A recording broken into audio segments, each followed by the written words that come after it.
les données, une chance pour l'Europe. Alors je ne vous apprends rien en vous disant que l'Europe exporte aujourd'hui massivement ses données au profit d'entreprises, on va dire, extra-européennes. On ne va pas en citer, mais vous voyez ce que je veux dire. Alors l'Europe a décidé de réagir, même si elle y réfléchit depuis 2012. Il semblerait toutefois qu'un nouveau règlement européen sur la protection des données personnelles soit sur le point d'aboutir. Alors cette réglementation permettra-t-elle à l'Europe de reprendre la main sur son destin numérique? Et au-delà, quel impact sur l'industrie numérique européenne? Autant de thèmes que nous allons aborder avec nos invités qui sont installés et que je vais interroger immédiatement. Mais je voudrais tout d'abord, pour planter le décor, vous poser la même question à l'ensemble des intervenants. Question pas simple, c'est le thème de cette conférence. Isabelle Falque-Pirotin, bonsoir.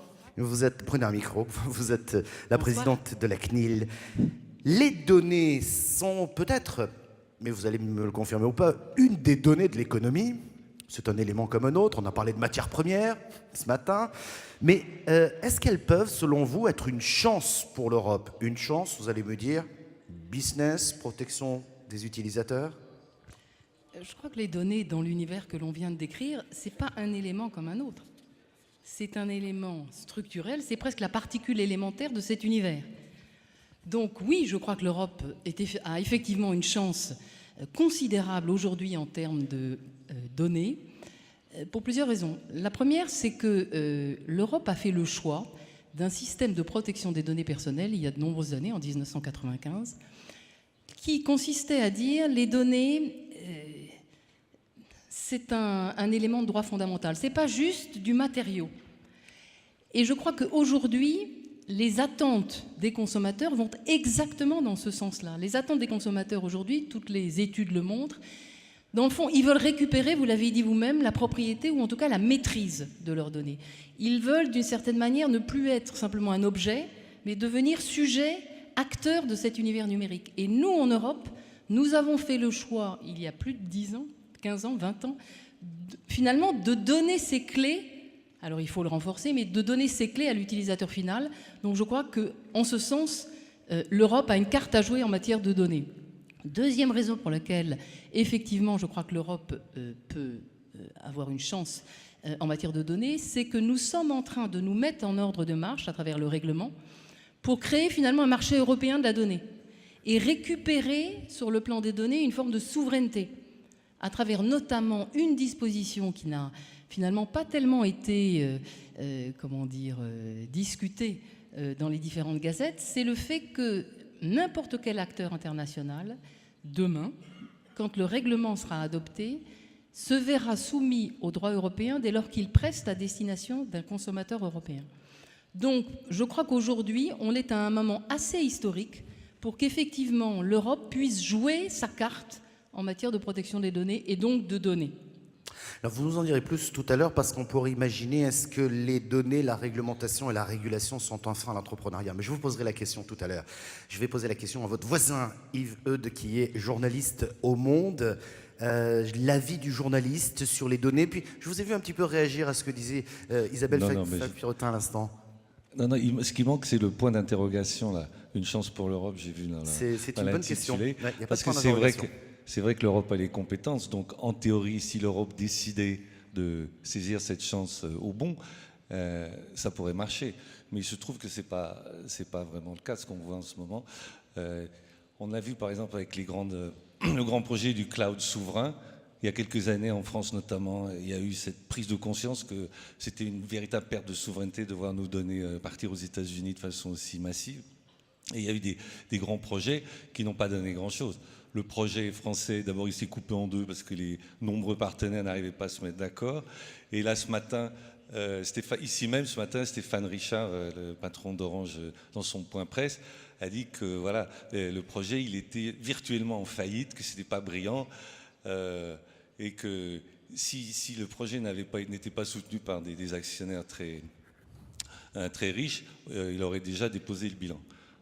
Et ce qu'on voit, c'est qu'en fait, le cloud européen, il est en train d'être fabriqué par les grandes entreprises américaines, Microsoft, Amazon, Google, Facebook, IBM, Salesforce, qui viennent installer leur data center chez nous, en Europe, mais ça reste sous le contrôle, c'est des entreprises privées, et ça reste sous le contrôle des États-Unis.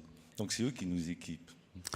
Alors, on va poser la question, peut-être que Jakub Boratinski, bonsoir.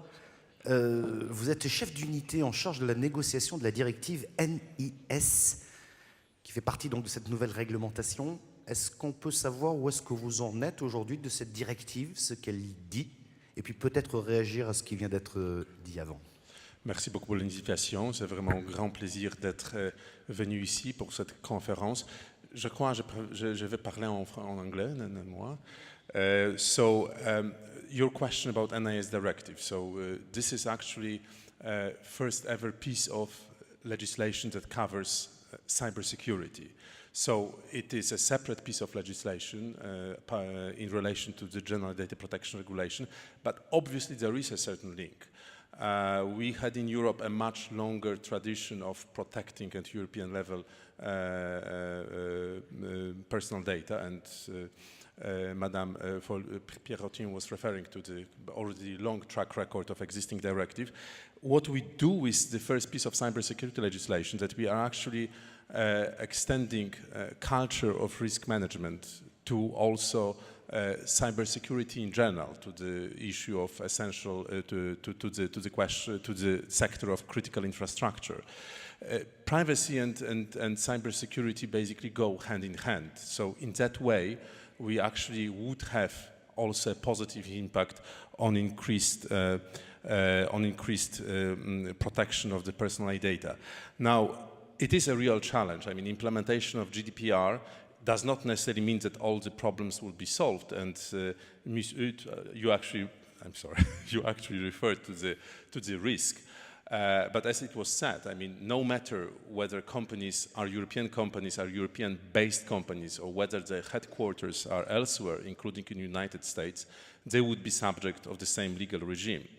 And then also a major difference with the existing data protection regime is that the enforcement would become much, much stronger. I mean, I'm not saying we are kind of entering into the force that is part of EU competition law, but in fact, the provisions in General Data Protection Regulation about the value of fines that in the most serious circumstances can go to the 4% of the turnover. I mean, this is really something serious to be considered by those who would still, play with the idea of perhaps not fully observing the rules. Yves, vous posiez la question sur le point d'interrogation. On a un tweet, vous pouvez envoyer vos tweets. Vous regardez, donner une chance pour l'Europe, point d'interrogation. Là, c'est écrit là, sur le tweet qui est devant nous. Ça permettra d'aller un petit peu plus loin. Voilà, là, il apparaît. Vous pouvez bien entendu envoyer vos tweets. On les voit sur les écrans, ce qui nous concerne. Et puis, vous les voyez également sur l'écran derrière. N'oubliez pas le hashtag FIC 2016. Je vais donner la parole à David Martinon. Bonsoir. Bonsoir. Ambassadeur pour la cyberdiplomatie et l'économie numérique. Je suis très heureux que vous soyez là. Je sais que vous voyagez beaucoup. Avec vous, on va voir un regard international. D'abord, peut-être expliquer votre fonction et votre périmètre d'action. Avec plaisir.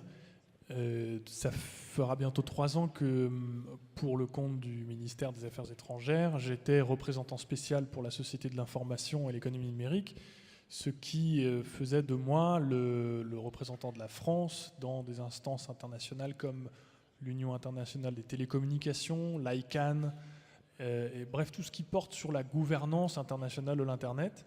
Et il y a quelques mois de cela, le ministre des Affaires étrangères a souhaité me confier l'ensemble des sujets liés à Internet et aux nouvelles technologies. Et donc, en plus de ce que je faisais jusqu'à présent, je suis maintenant aussi en charge des négociations internationales portant sur la cybersécurité. Typiquement, ce qui se fait à l'ONU sous l'égide du secrétaire général au sein du groupe des experts gouvernementaux qui ont pour mission de clarifier les règles de droit international public pour vérifier leur applicabilité au cyberespace et essayer de définir des normes de comportement communes pour renforcer la confiance et la sécurité dans le cyberespace. Alors, et en plus, oui, j'ai les négociations sur la cybercriminalité et aussi ce que l'on appelle la contre-influence sur Internet. Alors vous qui avez un regard international, j'ai envie de vous demander, est-ce que ces données peuvent être une chance pour l'Europe ? Alors, je ne vais pas trop revenir sur les aspects juridiques, mais simplement le prisme que j'aurais, c'est celui du marché. C'est-à-dire qu'il est temps que le marché européen produise ce que tout le monde attend qu'il produise. C'est-à-dire que jusqu'à présent, on a le sentiment que c'est un marché qui est facilement adressé par les acteurs américains, et par les acteurs européens, c'est plus une addition de marchés nationaux. Voilà, c'est un peu souvent comme ça, à la fois dans l'économie numérique, mais aussi dans les industries de contenu, c'est un peu toujours pareil. Et là, la bonne nouvelle, c'est que sans renier l'importance et les droits que l'on attache à la data, aux données, et au contraire en affirmant la prééminence que nous voulons voir attachée à ces droits, nous sommes en train de nous mettre d'accord sur un cadre juridique européen qui doit permettre, nous l'espérons, que les acteurs tirent le meilleur profit de ce marché. Donc c'est une très bonne nouvelle et oui, c'est une chance. Alors la réglementation permettra-t-elle de mieux se protéger contre les cyberattaques tout en maintenant, je dirais, cette possibilité entrepreneuriale et donc d'en faire un business? Et je voudrais saluer Olivier Burgersdijk. Bonsoir. Merci d'être avec nous. Vous êtes directeur stratégie chez Europol, au Centre européen de lutte contre la cybercriminalité. Quelles sont précisément vos activités? Merci beaucoup, Michel. Comme Jacob, je vous adresserai en anglais.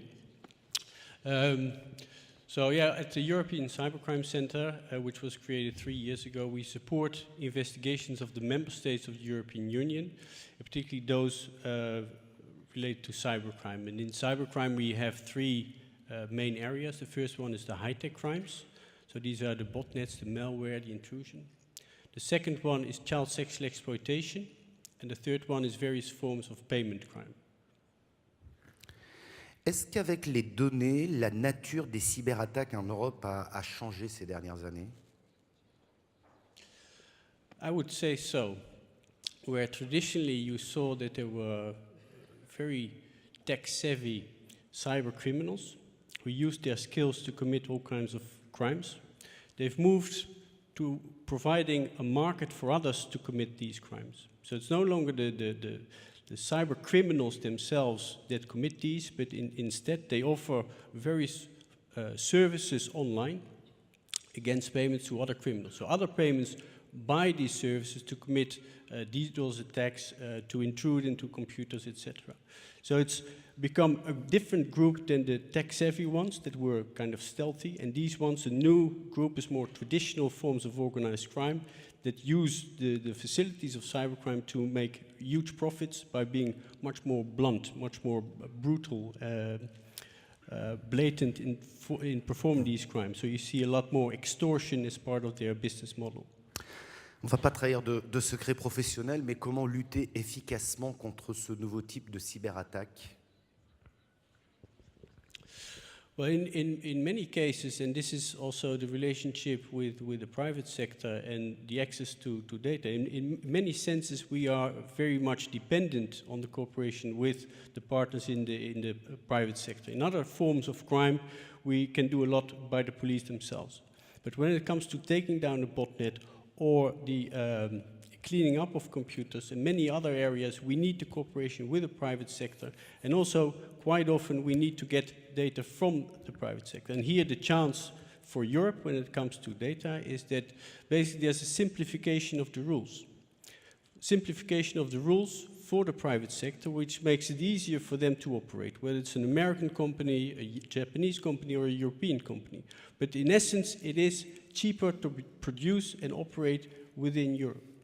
And that also has an advantage for us because it becomes also easier to get access to data from the private sector in case there is a need for such and if there is a court order to actually provide that information to support investigations. Je posais la question à Jakub Boratyński sur cette réglementation européenne. Il y a des questions, notamment le NIS et la directive. Où est-ce qu'on en est aujourd'hui? Juste des points pratiques. Quel est le calendrier et est-ce qu'il y a des principales réglementations qu'on peut mettre en avant aujourd'hui? You asked me about the main elements of the law, yes? Now, okay. Oui, tout à fait. Yeah, okay. So we are going to basically have one general set of rules for all companies operating in Europe.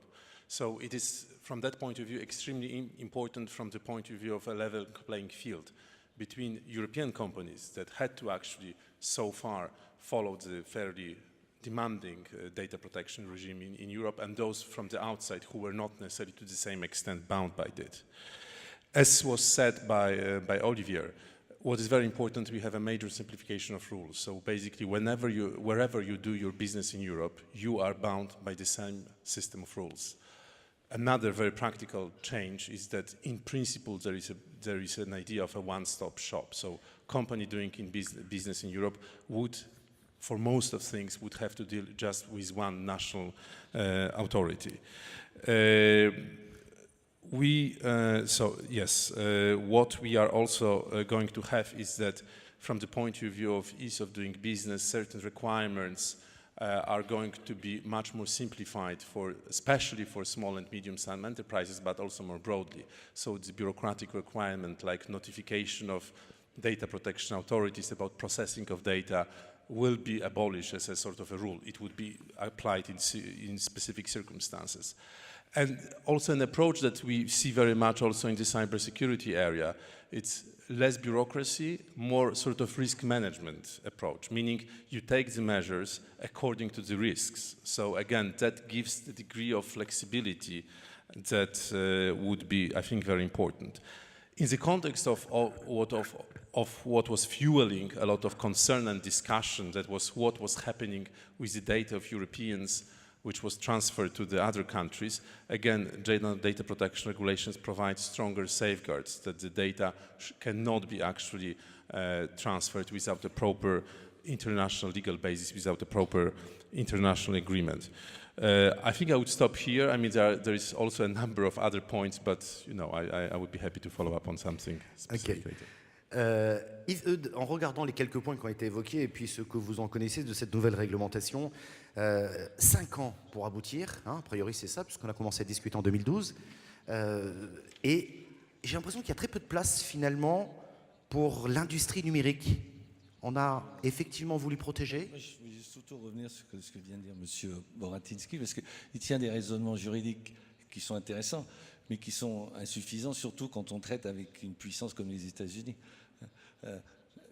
Il nous dit, bon, c'est pas grave, les data centers américains, ils seront soumis à nos lois, ça reste à prouver.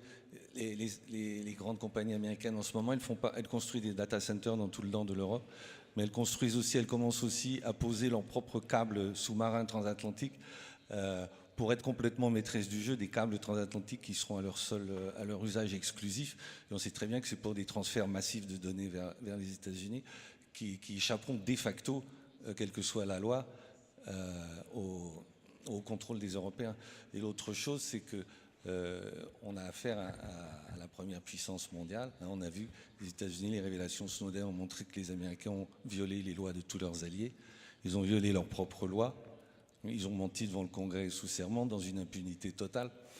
Donc voilà. Mais je vous sens désabusé, ça peut peut-être être une chance quand même, non? Pardon? Je vous sens désabusé, ça peut peut-être être une chance, un nouveau départ. Mais c'est ce que je dis au début, ça peut être une chance si l'Europe décide de saisir la balle au bond, et pour l'instant, c'est pas ce que je vois. Oui. Si on s'en tient uniquement à des règlements et des lois, on tape un peu à côté de la cible, compte tenu du partenaire que sont les États-Unis. Isabelle Fax-Pierrotin va répondre. Oui, moi je souscris à cette idée, c'est-à-dire que c'est une opportunité. C'est un moment assez unique pour l'Europe. Est-ce qu'on va être capable de le transformer? Oui ou non? En tout cas, on a tous les éléments aujourd'hui pour effectivement faire des données un actif, et un actif compétitif et concurrentiel pour l'Europe. Donc je crois que le règlement, il représente pour les entreprises, vous dites on n'a pas tellement parlé avec les entreprises, c'est pas vrai. Au contraire, l'orientation du règlement, c'est de changer complètement la boîte à outils de la régulation et de dire aux entreprises notamment, mais pas simplement aux entreprises, à tous les acteurs qui traitent de la donnée, on va arrêter finalement de faire peser sur vous des contraintes administratives dont la valeur ajoutée n'est pas énorme. On va, en revanche, renchérir le niveau de sanction parce que c'est un enjeu extrêmement important, vous devez le respecter. Et par ailleurs, on va vous demander dans vos usages d'adopter une culture en fait de la donnée, une culture de la sécurité de la donnée, une culture de la donnée tout simplement, qui va se traduire par des outils que vous devez déployer dans vos organisations. Et ça, je crois que c'est très intéressant parce que d'une certaine manière, on emprunte aux anglo-saxons ce qu'ils savent mieux faire que nous, c'est-à-dire quelque chose de très opérationnel au-delà des grands principes. Donc je crois que si on est capable en Europe de mixer dans le fond l'approche conceptuelle européenne et le caractère très pragmatique des anglo-saxons, on devient très compétitif au plan mondial. Donc oui, c'est une chance si on sait jouer notre carte. Alors je lisais dans ce texte, je ne sais pas s'il a été approuvé, je vais vous donner la parole Yacoub. Concernant les données collectées, il faut qu'elles aient une finalité déterminée et qu'elles ne soient pas conservées après. C'est curieux quand même. Non, c'est pas ça. Non, le principe que garde le règlement, c'est le même qui est celui de la directive, c'est-à-dire vous devez collecter des données pour un objectif précis, une finalité précise. Vous n'avez pas le droit de ramasser des données un peu à l'envi pour rien, enfin, sans savoir ce que vous allez en faire. Donc ça, c'est un principe cardinal de la régulation européenne depuis 20 ans. Donc ça, il n'y a rien de changé sur ce... Non, mais parce que tout de même, une big data, c'est fait pour être conservé et c'est fait pour... C'est quand même Alors, l'ADN, quant à la conservation, bien sûr qu'il y a des durées de conservation qui sont liées aux objectifs de la collecte. Et justement, il y a eu beaucoup de débats lors de la négociation du règlement qui était de savoir combien de temps on conserve, quelle est la durée de conservation des données. Donc, finalité, durée de conservation des données et droit des personnes, c'est un peu les trois éléments qui forment le triangle de la régulation des données en Europe. Yacoub, vous voulez réagir? Yes, I wanted to say that I agree certainly that law itself does not solve the problem. There is a very important second element, and Commissioner Oettinger this morning was saying about it, is that what is happening, what you have been referring to, creates indeed an opportunity, provides Europe with a chance to actually build its competitive advantage on providing trustworthy ICT solutions. What we see here during this conference in the exhibition hall, there are actually many examples of European companies. Not all of them are unicorn or 1 billion companies, but also small and medium-sized European companies who are actually offering solutions that protect security, that protect privacy. The European Commission is now preparing the launch of a partnership between industry, which exactly is aimed at acting together so that this type of solutions are being developed, European solutions for businesses and citizens alike. And with those doubts that have been that emerged about trustworthiness of other widely available solutions, this is indeed an opportunity which should be seized.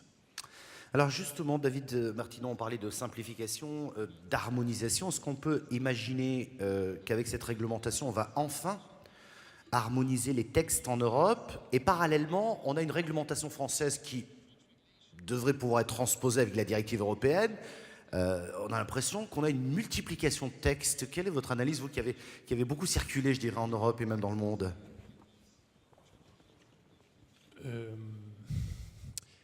Mais moi, c'est sympa comme question. Non, mais vous voulez parler de la loi sur la loi pour une république numérique, qui effectivement, d'abord, c'est pas une nouveauté qu'une loi française augure de ce que seront des textes internationaux, puisque, à ma connaissance, sous le contrôle d'Isabelle Falco-Pierrotin, la loi de 78 créant la CNIL a préfiguré la directive européenne. Peut-être que ce texte contribuera à cranter des idées, des concepts, une volonté, par exemple sur la question de la loyauté des plateformes, pourquoi pas. Et puis quant à la cohérence entre ce texte de loi et le paquet protection des données, tel que je me souviens des dernières réunions interministérielles sur le sujet, tout était fait pour que ce soit effectivement en cohérence. Est-ce que ce sera suffisant ? Je ne sais pas, mais de toute manière, c'est toujours un dilemme de savoir s'il faut que la loi ne dispose pas sur ce qui sera décidé après, ou s'il faut qu'elle dispose dans l'intention d'être cohérente avec le texte européen à venir, tout en sachant qu'il n'est pas encore définitivement adopté. C'est une difficulté. Je crois que et de toute façon, le calendrier parlementaire répondra à cette question en réalité. Je pense que c'est difficile pour le moment d'aller aussi loin. Mais encore une fois, sur ces deux sujets, d'abord sur la question de la protection des données, il y a la volonté d'aller le plus loin possible en cohérence avec la discussion communautaire.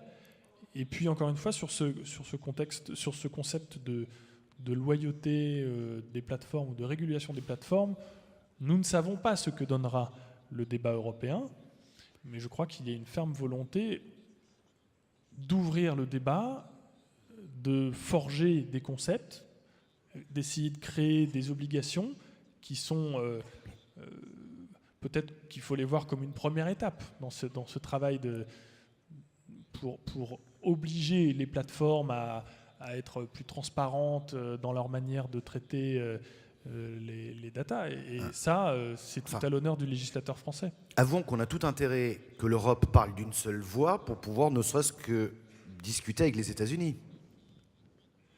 Bien sûr, mais nous n'en sommes pas là. Bah oui, voilà. Je veux dire que nous n'en sommes pas encore à parler totalement avec les Américains de ces sujets-là, puisque nous nous sommes mis d'accord pour... Enfin, c'est un travail continu, c'est un effort incessant pour faire en sorte que le sujet de la data, des données, ne soit pas dans le mandat des négociateurs européens pour la négociation des deux grands traités, des deux traités transatlantiques en cours de discussion sur les investissements, parce que nous ne souhaitons pas que ce sujet soit traité de manière commerciale. C'est pour nous d'abord une question de droit, de principe, avant d'être une question mercantile. Et voilà, pour le moment. Une réaction, Isabelle Falque-Pierrotin, que... Non, je crois que ce règlement, c'est la première pierre de la crédibilité de l'Europe en matière de données. Si on n'était pas capable, et la négociation de ce règlement a été difficile, in fine, elle aboutit. Et on doit tous s'en féliciter parce que c'est un élément clé de la crédibilité de l'Europe par rapport à ces grands acteurs internationaux. Nous, à la CNIL, lorsque nous négocions avec Google, Facebook, etc., jusqu'à présent, on était quand même dans une situation un petit peu délicate parce qu'ils avaient beau jeu de nous dire « mais attendez, au niveau européen, vous n'êtes même pas d'accord ». Maintenant, il y a un accord politique qui a été adopté à la fin de l'année précédente, donc on aura un texte qui sera définitivement adopté, je pense, au printemps 2016, donc opérationnel en mai-juin 2018. Donc on est capable de leur dire, écoutez, maintenant, l'Europe partage un corpus qui est le même, qui est immédiatement transposable dans toutes les législations européennes en même temps, et par ailleurs, au niveau du G29, donc le groupe des autorités de protection des données européennes, on est en train de se mettre en ordre de marche pour que dans les 2 ans à venir, on soit capable de fournir aux entreprises notamment des outils opérationnels de mise en œuvre du texte. Donc, je dirais que sur cette courbe d'apprentissage des données, l'Europe n'est pas si mauvaise. Oui. Et après, je donne la parole à Olivier. Mon propos, j'ai dit, nous n'en sommes pas là. Ça veut dire aussi que vous avez dit à juste titre que c'était quand même mieux qu'il y ait des positions européennes uniques sur ces débats-là, mais il ne faut pas non plus que la France ou un autre pays s'interdisent de réfléchir pour aller plus loin éventuellement. Donc notamment sur la question de la loyauté des plateformes, c'est un sujet majeur. Et bien sûr que nous aurons une position européenne consolidée à la fin, mais il ne faut surtout pas s'interdire à l'avance de réfléchir et de forger de nouveaux concepts et d'avoir des idées un peu novatrices. Et de toute façon, c'est la Commission elle-même qui souhaite engager le débat sur ce sujet précis. Donc nous verrons, laissons le débat prospérer. Toi, il y a un élément, la méfiance perpétuelle face aux acteurs américains empêche de créer un cadre légal unifié et des normes partagées dont on aurait besoin. On a toujours peur ? Ça a l'air... Non, je crois qu'il ne faut pas... David a raison d'une certaine manière. Il faut qu'on raisonne global. Pour autant, on n'est pas nécessairement d'accord sur tout. C'est comme ça. Donc l'Europe et les États-Unis doivent dialoguer pour être capables d'organiser entre eux des ponts, des outils qui sont à disposition des acteurs globaux. Ça existe, puisque on a le Safe Harbor. Bon, il y a un débat sur le Safe Harbor, mais il y a des outils de transfert internationaux. On a développé des outils de coopération avec la zone APEC, parce qu'on parle souvent des États-Unis, mais il y a toute la Chine, enfin tout l'espace asiatique qui est extrêmement important. Donc l'Europe, elle doit être ferme, mais elle doit être ouverte et être capable de construire des ponts avec d'autres zones du globe. Il y a un dessin juste derrière vous, je vous invite à le regarder. On a un dessinateur qui nous suit, hein, et qui branche les données sur un drapeau américain et qui nous dit ça marche. En matière de sécurité, Olivier, les pays de l'Union européenne collaborent-ils efficacement ?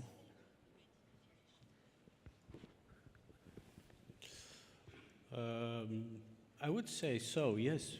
When it comes to security is of course a very broad term. When we talk about cybersecurity, I guess if you ask me the question, it's about the cooperation in fighting cybercrime. That cooperation is stronger than in many of the other areas. Why? Because there's a much stronger need to cooperate, because usually cybercrimes are committed across many jurisdictions, so there's a much stronger dependency. On top of that, there is so far quite a number of countries that lack resources to effectively fight it effectively back home. So a joint approach fighting the same threats is really, really beneficial for all. Approche commune, qu'est-ce que vous en pensez ? Vous avez peur qu'il y ait trop de textes de loi ? C'est quelque chose qui vous inquiète, vous, dans le cadre de votre travail ? Well, I think we're on the right track. I think this is something that, from the perspective of legislation, we need to do this together at an EU level. So we're on the right track. It's just that every now and then we have a little setback. We had, for instance, the Data Retention Directive, which was annulled. And so far there hasn't been the initiative at an EU level to take that forward. I think it is really essential to make sure that if crimes are committed, that we have the possibility to attribute that to the criminals and to arrest those. In many cases, there is data retention legislation in countries which provides for at least 6 months, but there's still some countries, I'm not going to name any, there's some countries where it's just a couple of days or even nothing has been arranged. And then it's very difficult to actually get to that data. So if there are minimum requirements for data retention, that would be really, really helpful. Isabelle Falque-Pierrotin, je vous ai plus ou moins posé la question à demi-mot tout à l'heure. Est-ce que la régulation peut, dans certains cas, empêcher l'entrepreneuriat, l'innovation et le développement économique ? Est-ce qu'on ne va pas trop loin, ou est-ce que malgré tous les efforts qui sont faits pour simplifier, ça risque de ne pas être compliqué ? Non, moi je crois que opposer régulation et innovation, c'est une analyse un peu, comment dire, un peu simple. Un peu simple. Je crois qu'aujourd'hui, quelles sont les attentes du marché ? On a commencé par ça. On a dit, les attentes du marché, c'est plus de confiance, possibilité de maîtrise de ses propres données. C'est ça que les consommateurs, les citoyens européens attendent. Et à cet égard, la régulation apporte des réponses. Donc, il me semble que si on est capable de faire intervenir cette culture de la protection des données relativement en amont, de simplifier les outils de conformité auxquels ça conduit, eh bien, on est capable de ce fait de construire une innovation et une activité finalement économique qui est très robuste, parce qu'elle est construite sur un pacte de confiance très solide avec des clients, avec des citoyens, avec des consommateurs.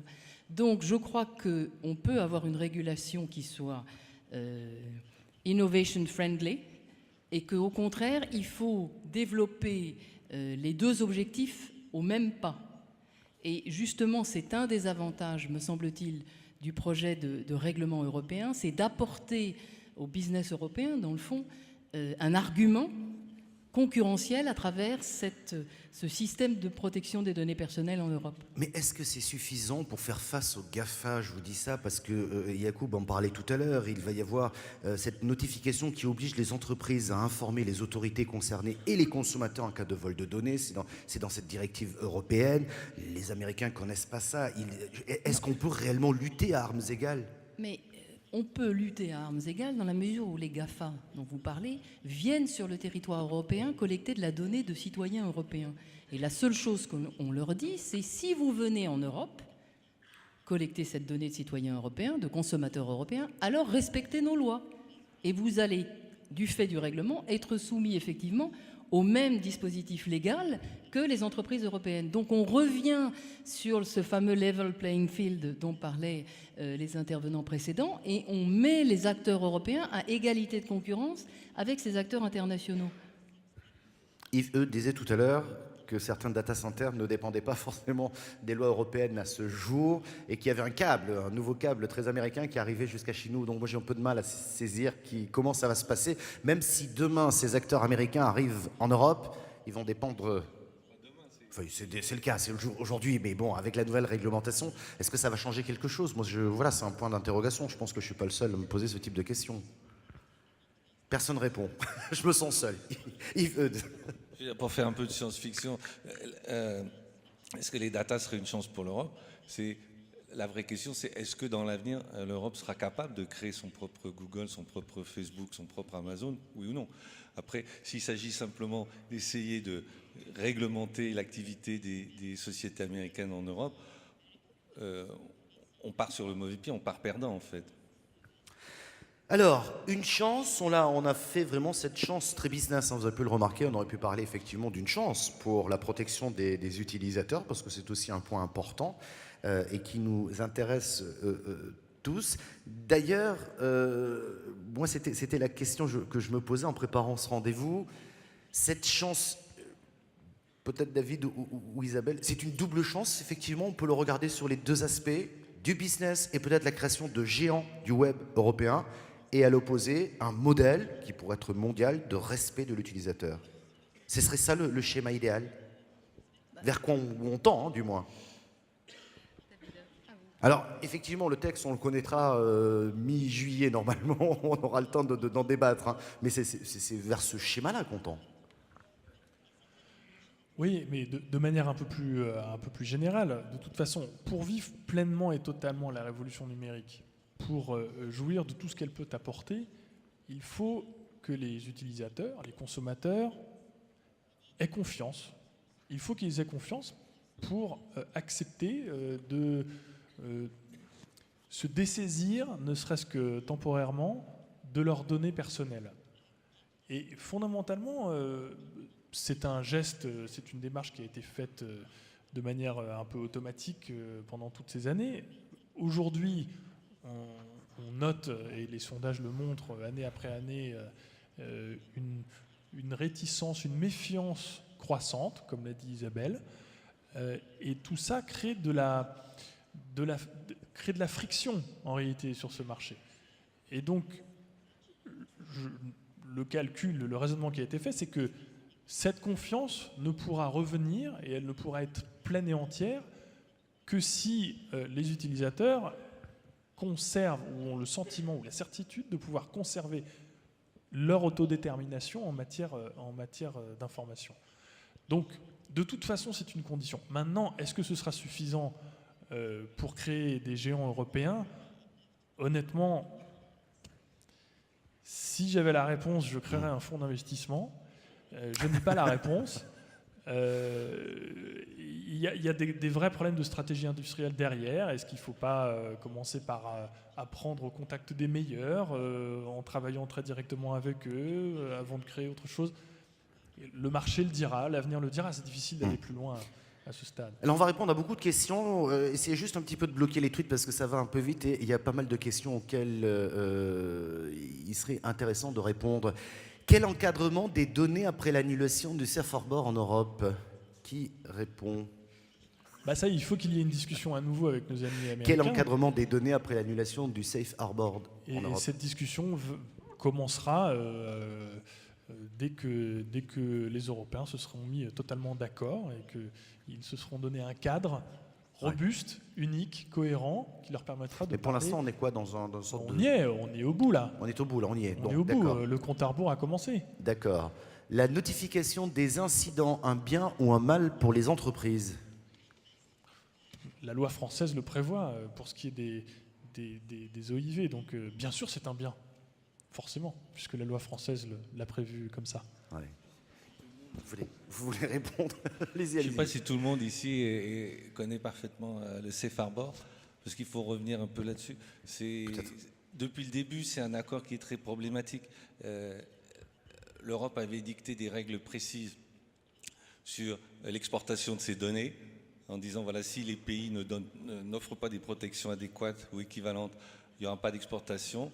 Et les États-Unis ont réussi à imposer un régime d'exception permanent en leur faveur exclusive qui a duré 15 ans. Donc maintenant, même si cette anomalie a été corrigée au niveau juridique, les négociations qui ont lieu en ce moment pour un Safe Harbor 2 ne sont pas du tout résolues. Isabelle? La décision d'annuler le Safe Harbor par la Cour de justice le 6 octobre dernier, c'est une décision absolument historique. Ce n'est pas une petite décision, puisqu'on met, à travers cette décision de la Cour, potentiellement en difficulté l'ensemble des flux de données entre l'Europe et les États-Unis.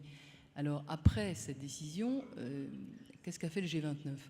Le G29 donc le groupe des CNIL européennes a décidé de créer une sorte de période de grâce, de transition, pour essayer d'amortir un peu la décision, parce que dans le fond, la décision, si on l'appliquait immédiatement, c'était interruption des traitements sous Safe Harbor immédiatement. Donc, on a donné, au niveau du G29, 4 mois aux autorités publiques européennes et américaines pour négocier. Mais pourquoi est-ce qu'on a fait ça? Parce que la motivation du juge, elle est extrêmement intéressante. Elle n'est pas tant sur les conditions de transfert des données entre l'Europe et les États-Unis. Elle est en fait sur la situation des données aux US, en considérant qu'aux États-Unis, compte tenu de la capacité qu'ont les services secrets américains d'accéder aux données de citoyens européens, la protection des dits citoyens n'est pas garantie. Donc, si vous voulez, en fait, c'est très intéressant le Safe Harbor, parce que ce n'est pas un problème commercial. Ça se traduit par un problème commercial, mais en fait, c'est un problème politique entre l'Europe et les États-Unis sur les conditions dans lesquelles les services de renseignement américains ont accès à des données de citoyens étrangers.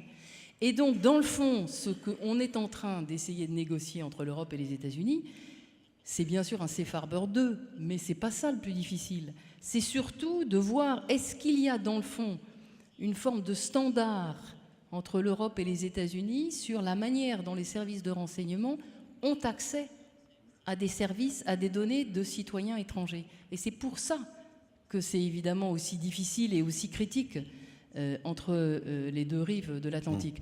Alors, la deadline, c'est début février. Ah oui, c'est demain, quoi. Ah oui.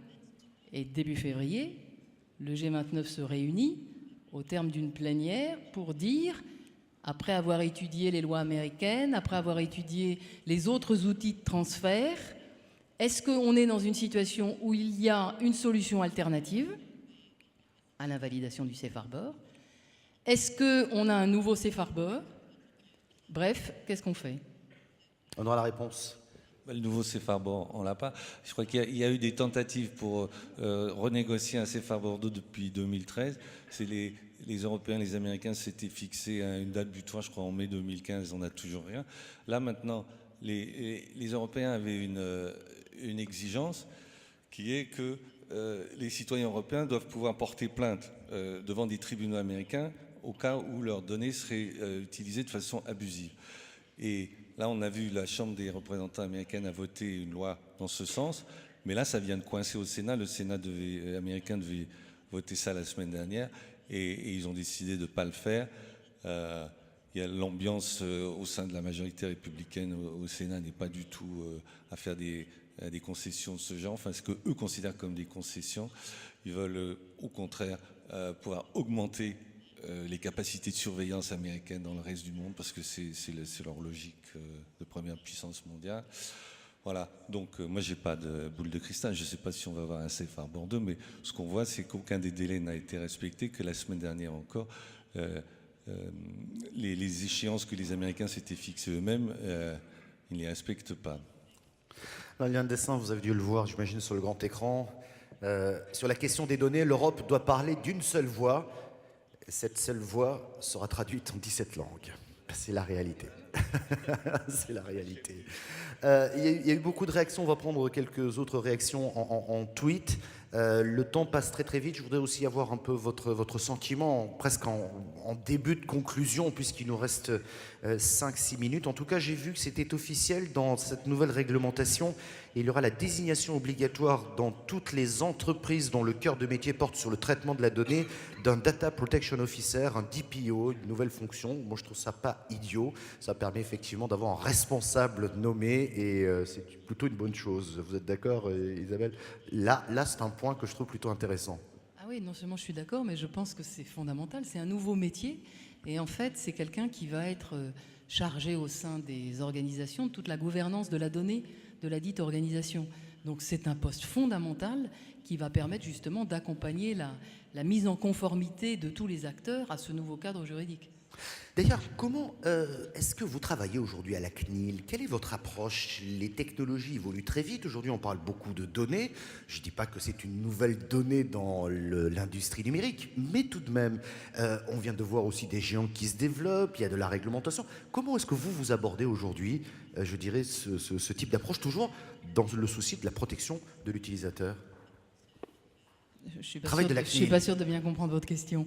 Le travail de la CNIL, c'est d'apporter des solutions. C'est de dire, à partir du moment où cet univers numérique se déploie, notre métier, c'est d'accompagner son déploiement dans le respect du droit des personnes, donc d'être capable d'apporter des solutions concrètes aux problèmes que nous apportent les acteurs, c'est-à-dire de leur fournir des outils de conformité, et on en a développé un certain nombre dans les années récentes, par exemple les labels, qu'on a beaucoup développé. On a plus d'une 50aine de labels maintenant qui ont été délivrés. On a développé ce qu'on appelle des packs de conformité. C'est de dire, plutôt que de négocier au cas par cas avec le régulateur en fonction de traitements particuliers, on va négocier par secteur. Et on va ouvrir à un secteur une sorte d'ombrelle de conformité permettant au secteur de développer ses usages dans le respect des principes informatiques et libertés. Donc c'est tout ça. Notre travail, c'est d'inventer en fait ces nouveaux outils pour donner la capacité à des acteurs d'innover, de se déployer, mais dans le respect de ces principes informatiques et libertés. Donc ça rejoint bien, votre travail a considérablement évolué avec la nouvelle donne. Je vous propose qu'on fasse un tour de table qui sera un petit peu le mot de la conclusion. On est parti avec cette question, il n'y avait pas le point d'interrogation. Il y avait un tweet tout à l'heure qui était intéressant, qui nous disait, bon, ça dépend de l'humeur, on le met ou on le met pas. Voilà, en parlant du point d'interrogation. Je vais commencer avec vous, David. En conclusion, alors j'ai pas vraiment de questions parce qu'on a abordé beaucoup de thèmes et on a vu aussi différents aspects. On se dit qu'il faudra qu'on se voit très rapidement, là au mois de juillet déjà peut-être, pour voir un peu ce qu'il y a dans ce texte et puis les modalités d'application et certainement un petit peu l'année prochaine. Mais en guise de conclusion, c'est une chance, il faut la saisir et il faut regarder ce dossier de près. Je pense aux entrepreneurs, mais aussi peut-être aussi aux Européens. Oui, de toute façon, les entrepreneurs ne nous attendent pas pour regarder ça très très près. Moi, je voulais juste dire une chose, c'est que, comme l'a mentionné tout à l'heure Isabelle, au fond, le travail sur la protection des données, il ne s'arrête pas ni au champ national ni au champ européen. C'est-à-dire que on est sur un paysage mondialisé avec des conceptions de la protection ou de la non-protection des données qui sont partagées.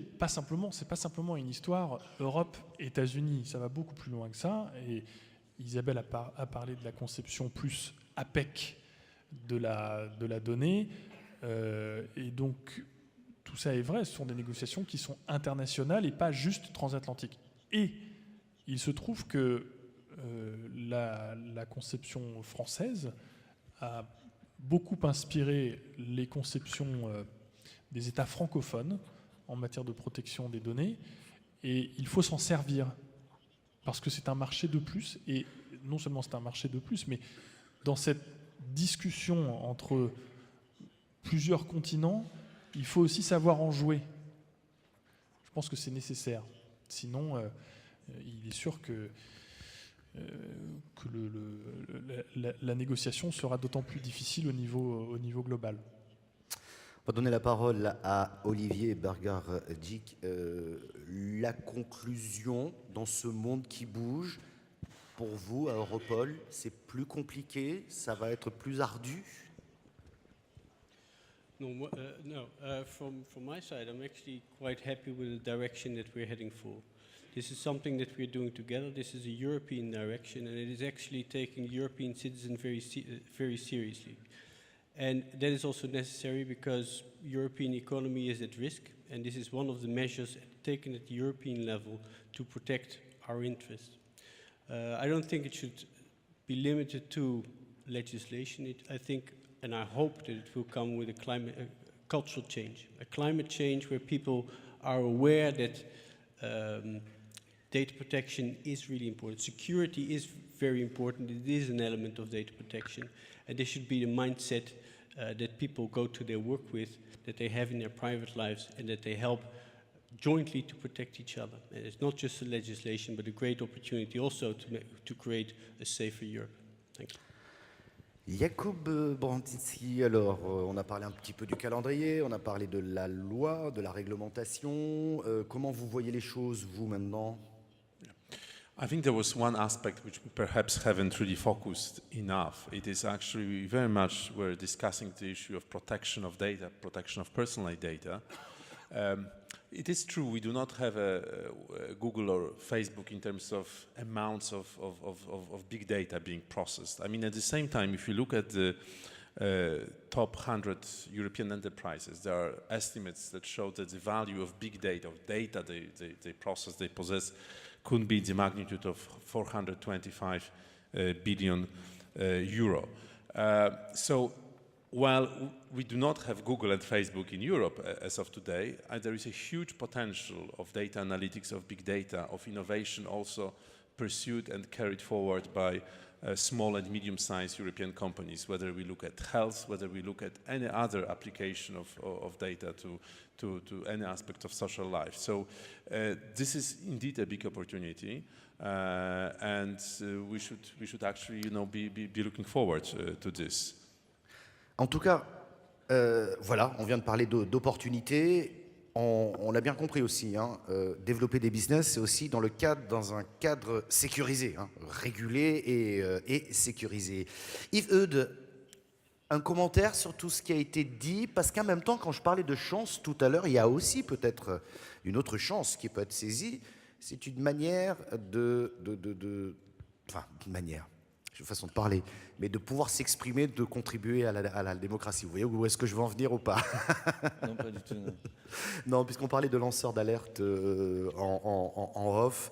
Alors aujourd'hui, avec la réglementation, on se retrouve un petit peu dans un cadre beaucoup plus fermé, sur lequel ça va être aussi une privation de liberté, d'expression, de choses comme ça. Comment vous le percevez, vous, cette réglementation?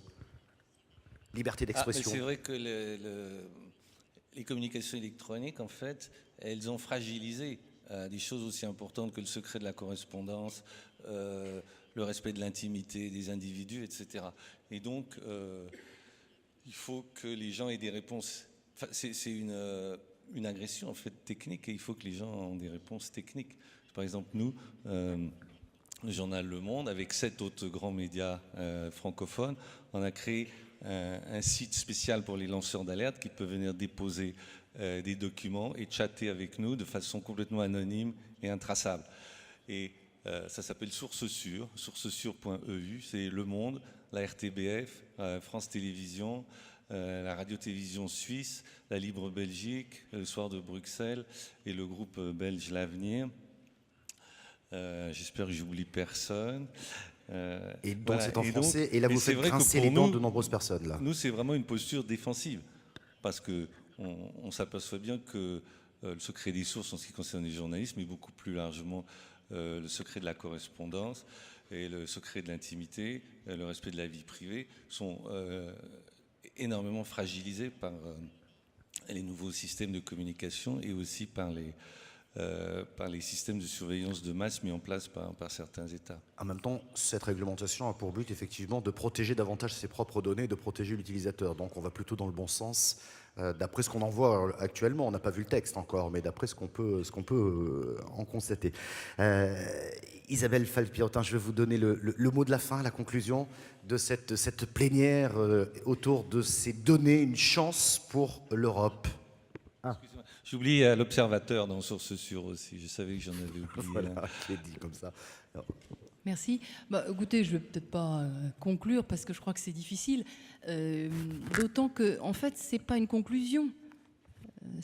La position de l'Europe en matière de données, c'est plutôt un point de départ. Oui, effectivement. C'est un point de départ d'une Europe qui s'approprie pleinement la dimension numérique, qui se dote d'un cadre permettant de valoriser la donnée dans le respect des personnes.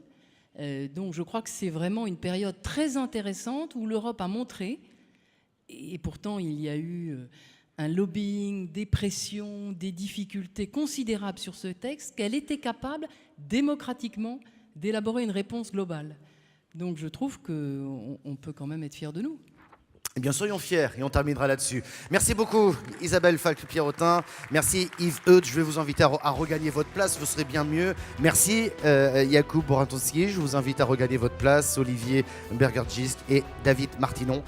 Je vous invite à retrouver votre place.